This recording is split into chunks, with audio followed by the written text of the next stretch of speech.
We just wrapped up our 12-team head-to-head points listener league draft. Let's recap on fantasy baseball today in 5.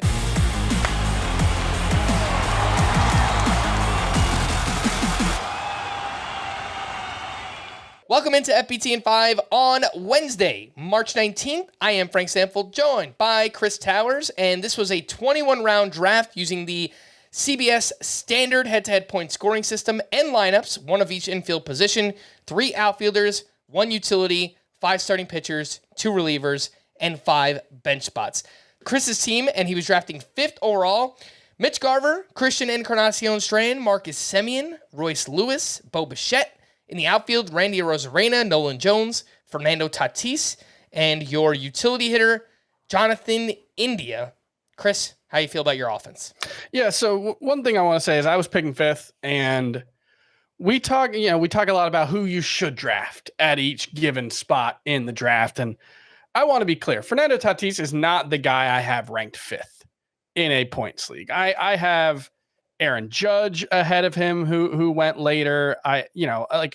It's not that Fernando Tatis was necessarily the best player on the board when I picked. It's just that I hadn't drafted Fernando Tatis yet, and this might have been my last chance to do so.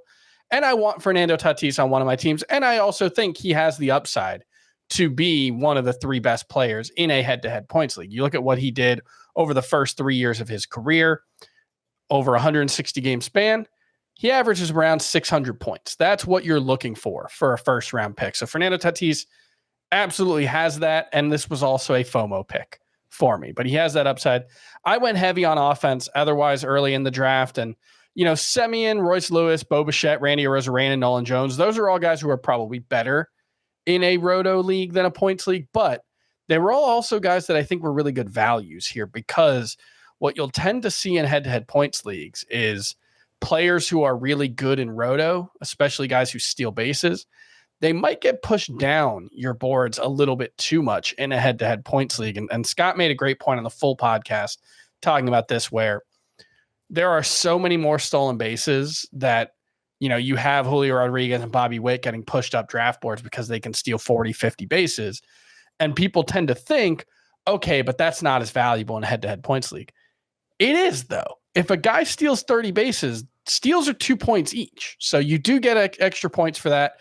Nolan Jones, you look at what he did last season, even with bad plate discipline, he was on a 500 plus point pace. So I think this is a really good offense, obviously because of the investment I made in it, but it's also just guys that I think were undervalued as the draft was going on.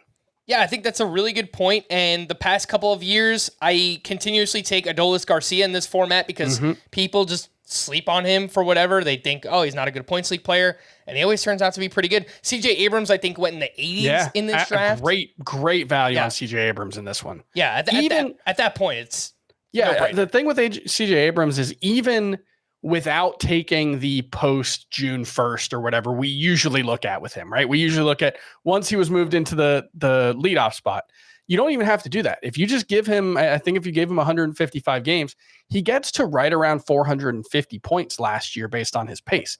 That's still a must-start player in this format. He slid too far. I think it was a good example of a guy who was being punished unfairly for the format. Let's take a look at the pitching staff. You took Corbin Burns in round 2, and then you waited a little bit. You wound up with Chris Sale, Chris Bassett, Hunter Green, Reed Detmers. In your relief pitcher spots, you have Michael King and AJ Puck. That's kind of a points league cheat code with SPARPs. You get these relief pitchers who have starting pitchers who have relief pitcher eligibility. And on the bench, you've got Verlander, Montgomery, Casey Mize, and Kikuchi. So taking some stash guys. Hopefully Montgomery signs soon. If that happens, I think this pitching staff could come together pretty well.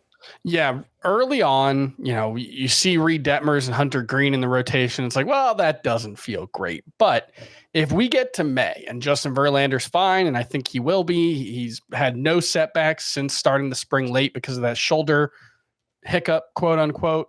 And, Montgomery obviously is going to be delayed because he hasn't started yet. But if both those guys are good to go by May 1st, I think I'm going to have one of the best pitching staffs in the league, because I think Justin Verlander can be a number 2 in this format. I think Chris Sale has that kind of upside. Bassett is a rock solid number 3 or number 4. It's just, can I avoid things going wrong between now and then? That's the biggest question about this staff. But I have, to open the season, 9 starting pitchers, with the 2 relief pitcher eligible Sparps. I think I have enough depth to mix and match until Verlander and Montgomery get back. And I've got Verlander. He'll go on an IL spot, and I can make a free ad to open the season for whoever opens up strong. So I feel pretty good about it. I'm pretty happy with this team. All right. For more extensive fantasy baseball covers, listen to the Fantasy Baseball Today podcast on Spotify, Apple Podcasts, the Audacy app, or anywhere else podcasts are found. Thanks for listening to Fantasy Baseball Today in 5, and we'll be back again tomorrow. Bye-bye.